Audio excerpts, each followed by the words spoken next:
Assalamualaikum warahmatullahi wabarakatuh.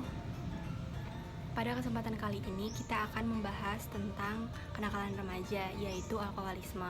Atau yang lebih spesifiknya, kita akan membahas mengenai hubungan tingkat stres dengan konsumsi minuman beralkohol pada remaja. Sebelum kita memulai pembelajaran pada kali ini, marilah sama-sama kita berdoa terlebih dahulu agar pembelajaran kali ini dapat berjalan dengan baik dan lancar. Berdoa menurut agama dan kepercayaan masing-masing dipersilahkan.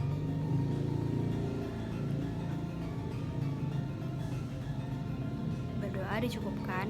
Dalam pembelajaran ini terdapat tujuan yang akan dicapai, yaitu yang pertama, kita akan mengetahui alasan remaja dapat kecanduan alkohol. Yang kedua, kita juga dapat mengetahui alasan mengapa alkohol menjadi jalan yang diambil oleh remaja ketika mengalami stres.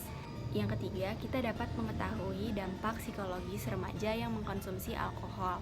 Lalu yang keempat, kita dapat mengetahui cara yang dilakukan untuk mengatasi kecanduan alkohol pada remaja. Selanjutnya kita akan memasuki pada pembahasan yang pertama. Pembahasan pertama, kita akan membahas mengenai mengapa remaja dapat kecanduan alkohol. Sebelumnya, kecanduan alkohol ini biasanya disebut juga alkoholisme, yaitu adalah kondisi ketika seseorang ketergantungan pada alkohol dan sulit mengendalikan keinginan untuk mengonsumsinya. Remaja sering kecanduan alkohol itu akibat dari pergaulan, tempat dia lingkungan pergaulannya, dan dia itu akan ikut-ikutan temannya. Nah, kecanduan alkohol ini terjadi saat alkohol itu mulai masuk ke dalam otak dan kemudian meningkatkan sensasi kepuasan, sehingga memicu si penderitanya itu akan lebih sering minum dan mengakibatkan kecanduan. Remaja yang mengalami kecanduan alkohol terlihat pada penurunan kondisi psikis, fisiologis, dan sosial. Kemudian remaja juga yang kecanduan alkohol biasanya karena dia tidak dapat mengendalikan masalah pada hidupnya, akhirnya remaja tersebut menjadi stres dan dibawa tekanan, sehingga dapat memicu untuk melakukan perilaku negatif dengan meminum alkohol tersebut. Nah, sensasi puas yang dirasakan akan hilang. Oleh karena itu, pecandu alkohol ini tetap minum alkohol untuk mencegah gejala putusnya zat. Nah, akhirnya dia akan melakukan minum alkohol terus-terusan untuk menyambung zat tersebut. Nah, kebiasaan mengonsumsi alkohol ini di setiap waktu membuat individu itu akan sering berada dalam kondisi yang berbahaya. Kemudian, orang yang mengonsumsi alkohol ini akan berlanjut menimbulkan masalah dalam kehidupannya. Yang kedua, mengapa alkohol menjadi jalan yang diambil oleh remaja ketika mengalami stres? Sebelumnya saya akan menjelaskan terlebih dahulu apa itu stres. Jadi, stres itu merupakan suatu interaksi yang terjadi antara individu dengan lingkungan, serta stimulus dan respon yang akan diberikan.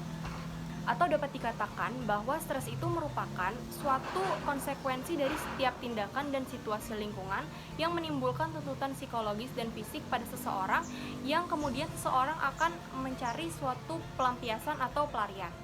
Lalu mengapa alkohol menjadi jalan yang diambil oleh remaja ketika mengalami stres? Kondisi emosi sosial yang terjadi pada saat ini mengalami perubahan yang sangat drastis.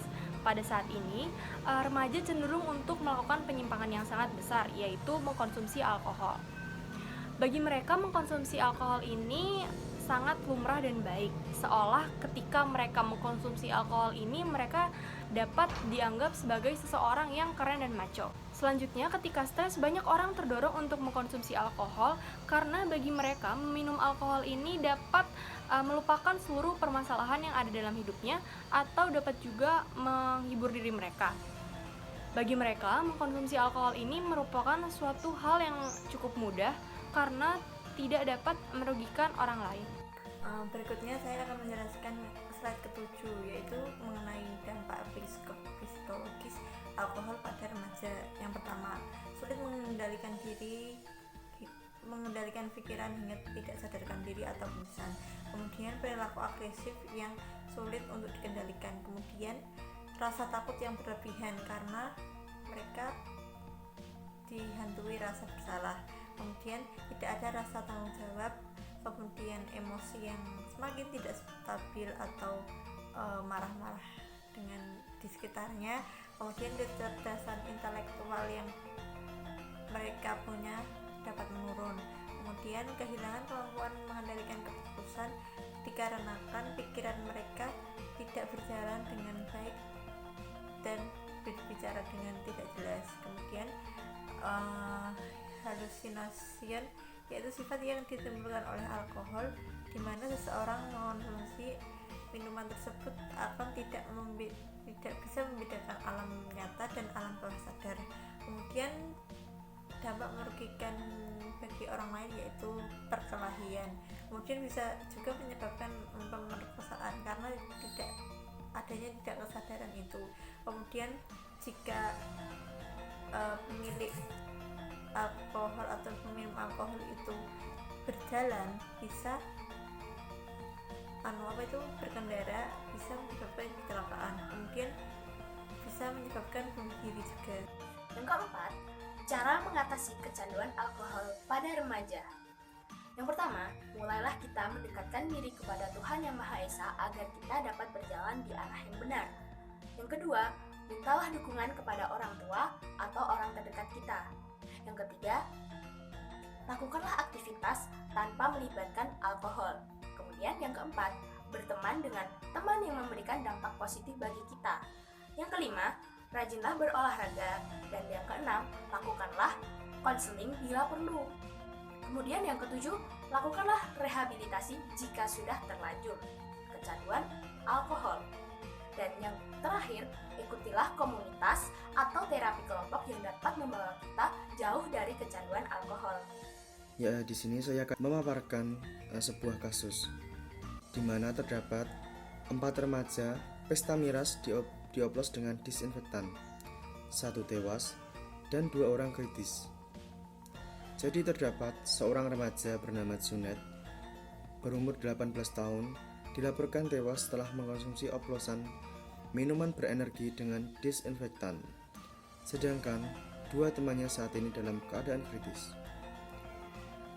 Kepala Desa Kamawakan sebagai saksi menjelaskan korban meninggal dunia sudah dimakamkan di Desa Kamawakan Rabu pagi. Sedangkan korban kritis masih dirawat di Rumah Sakit Hasan Basri. Kejadian ini berawal saat korban Junet yang pulang kampung dari perantauannya di Rantau, Kabupaten Tapin mengajak teman-temannya bertemu. Pada Minggu tanggal 17 Mei 2020 sekitar pukul 9 malam mereka memutuskan bertemu ketika para aparat desa sedang sibuk membuat proposal untuk perbaikan jalan. Kemudian sekitar pukul 10 malam mereka rupanya memanfaatkan pertemuan itu untuk pesta minuman keras dengan oplosan minuman berenergi dicampur dengan miras. Dari saksi diperoleh bahwa informasi cairan disinfektan alkohol tersebut sebenarnya tersedia di kantor desa untuk penyemprotan sehubungan dengan upaya pencegahan virus COVID-19. Dalam hal ini, pihak kepala desa tidak mengetahui jika pelaku mencampurnya untuk diminum. Saksi menjelaskan bahwa setelah meminum oplosan tersebut, 4 remaja itu pulang ke rumahnya masing-masing. Salah satu pemuda yang ikut pesta miras bernama Junet lantas meminta antar salah satu temannya Agus ke rumah Rinto. Di rumah Rinto, mereka berbincang-bincang. Ketika sedang asik mengobrol, tiba-tiba Junet merasakan perutnya sakit, lalu terjatuh dan meninggal di tempat. Kondisi perut mulas juga dialami 3 temannya yang ikut meminum oplosan hingga dibawa warga ke puskesmas Lok 1. Namun, kondisi mereka semakin memburuk sehingga pada Rabu tanggal 20 bulan Mei 2020 sore dibawa ke rumah Hasan Basri. Kesimpulan yang dapat diambil dari kasus ini, dalam kasus tersebut tidak tergambar dengan jelas apa yang melatar belakangi terjadinya kasus tersebut. Namun, tidak menutup kemungkinan hal tersebut dapat terjadi karena adanya faktor lingkungan hidup, atau juga dapat disebabkan karena adanya perubahan negatif pada diri remaja yang tidak bisa dikendalikan oleh dirinya, sehingga menimbulkan stres atau tekanan yang disebabkan karena kematangan sosiopsikologi yang belum berjalan dengan baik dan belum berjalan dengan matang, sehingga mendorong perilaku tersebut. Jadi pada dasarnya kita harus dapat mengolah pikiran untuk selalu berpikir positif dan menjauhi pergaulan negatif agar tidak terjerumus dalam kenakalan remaja dan mengarah pada alkoholisme. Sekian dari kelompok kami. Terima kasih telah menonton video kami sampai akhir. Semoga dapat bermanfaat. Kurang lebihnya kami mohon maaf. Wassalamualaikum warahmatullahi wabarakatuh.